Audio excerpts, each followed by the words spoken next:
minds, mostly with social media yang sekarang lagi gila-gilaan dan sebagainya. What do you think about that? Mengenai apanya? The social media. Is it good? Is it bad? Is it good kalau dipakainya good? Is bad kalau dipakainya bad? Menurut saya, iya benar. Sosmed itu sebaik penggunanya dan seburuk penggunanya, gitu. Itu sama kayak apapun. Itu merupakan suatu weapon atau senjata yang bisa for good sama for bad. Gitu. Tapi sosmed itu, jadi gini, bukannya semuanya jelek dan sudah jelas nggak semuanya baik. Tapi harus ada kesadaran di masyarakat kita, apalagi di anak-anak muda, bahwa sosmed itu ada konsekuensinya terhadap kesehatan mental kita. Ya, dan itu merupakan hal yang jadi kita nih misalnya kita melihat hal-hal lain seperti hal-hal yang menimbulkan kecanduan seperti misalnya narkoba atau alkohol atau ngerokok gitu kan. Dan itu kita mengerti resikonya kepada kesehatan kita. Tapi banyak anak-anak muda tidak sadar bahwa kesehatan mentalnya dia dengan sosmed itu ada konsekuensinya. Dan puasa sosmed itu sangat penting untuk mengetahui apa dampaknya. Ya, lu lakuin itu kan? Lu pernah ngelakuin itu kan? Saya udah hampir 2,5 tahun. Puasa sosmed? Ya. Sama sebenarnya bukan puasa lagi, udah stop sosmed. Apakah itu ngebantu, bro? Sangat luar biasa. Kesehatan mental. Wah, luar biasa. Sebelum itu saya hampir sulit sekali untuk mengetahui dampaknya apa yang terjadi kepada kita sampai kita keluar dari sosmed. Pas kita keluar dari sosmed baru mulai sadar bahwa kenapa ya saya merasa jauh lebih kalem. Kenapa saya merasa lebih pede dengan keputusan-keputusan saya? Gimana saya bisa lebih fokus kepada kerjaan dan keluarga saya dan merasa lebih secure, merasa lebih merasa lebih secure sebenarnya. Jadi nggak merasa bahwa semua itu harus kita pajang, nggak merasa kita. Jadi masalahnya dengan sosmed itu kalau kita selalu melihat apalagi teman-teman kita dan lain, itu selalu reaksinya kalau nggak positif negatif, ya kan? Ada reaksinya, seneng banget ngeliatin, tuh orang parah ya, gitu kan? Jadi kayak polarisasi yang terjadi kepada social network kita dan masyarakat secara luas. Jadi nggak apa-apa, bersosmed itu nggak apa-apa. Tapi kita harus aware dan harus sadar bahwa ini merupakan hal yang menimbulkan kecanduan dan menimbulkan stimulasi dopamin di otak kita yang terus berkurang nanti kesenangannya. Kecanduannya jadi menambah.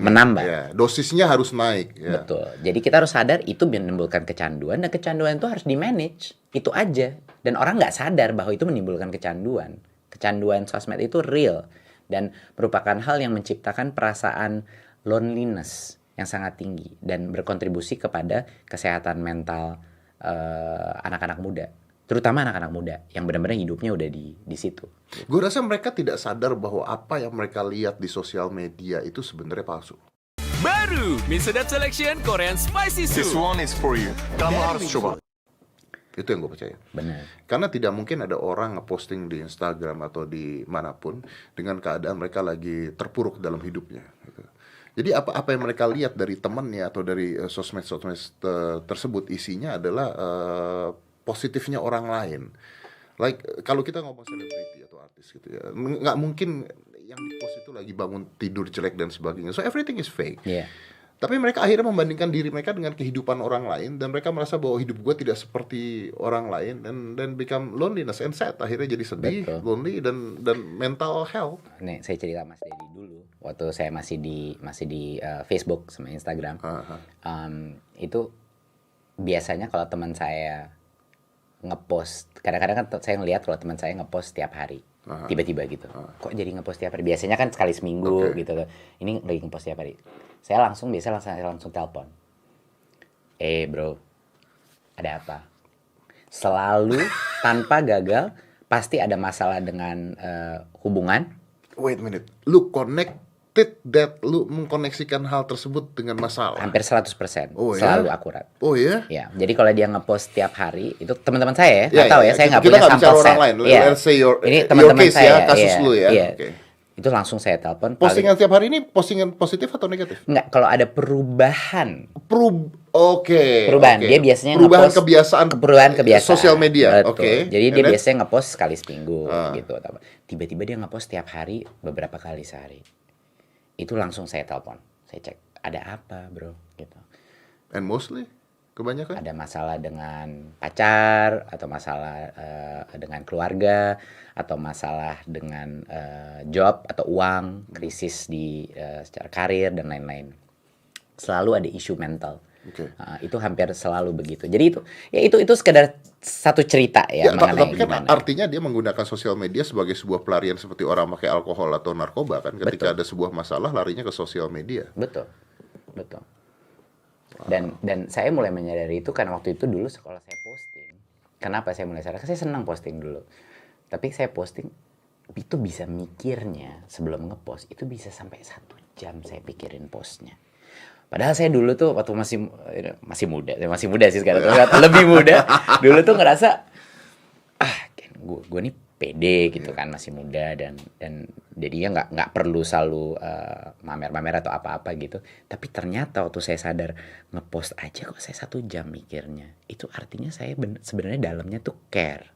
Apa yang orang kira mengenai saya, kita ini semua care sebenarnya.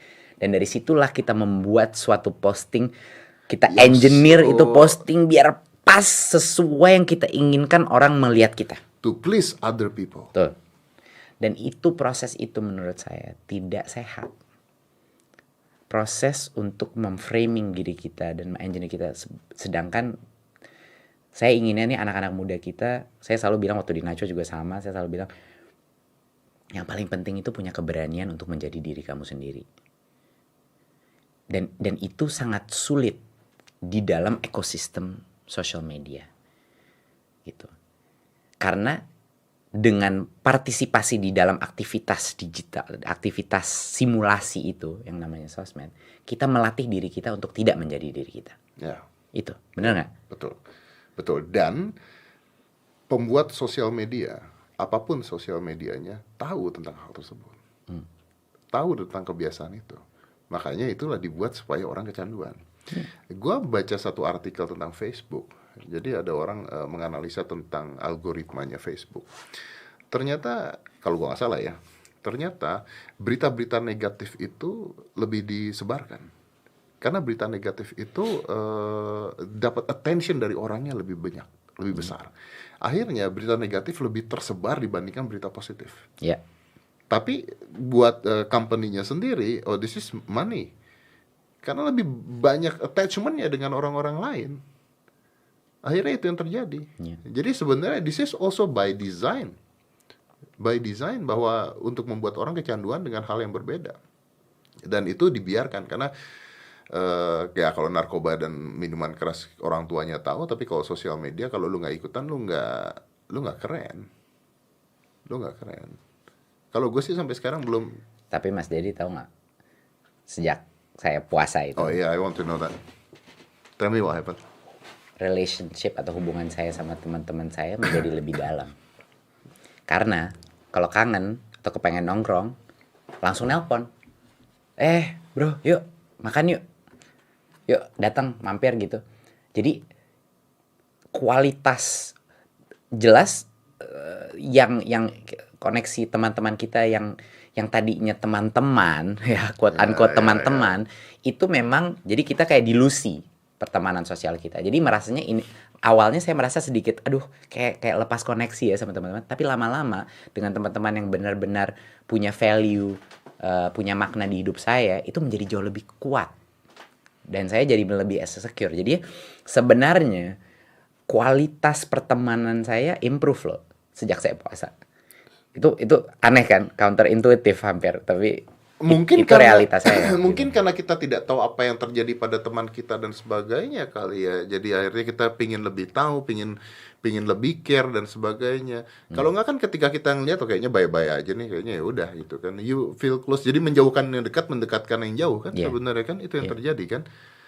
Ya, karena kalau gue sampai sekarang, there are things yang gue sampai sekarang gak ngerti adalah contohnya ketika orang-orang posting makanan di sosial media gitu. Oh my god, gue pernah jalan sama teman-teman gue ke restoran dan mostly girls sebelum makan itu harus difoto.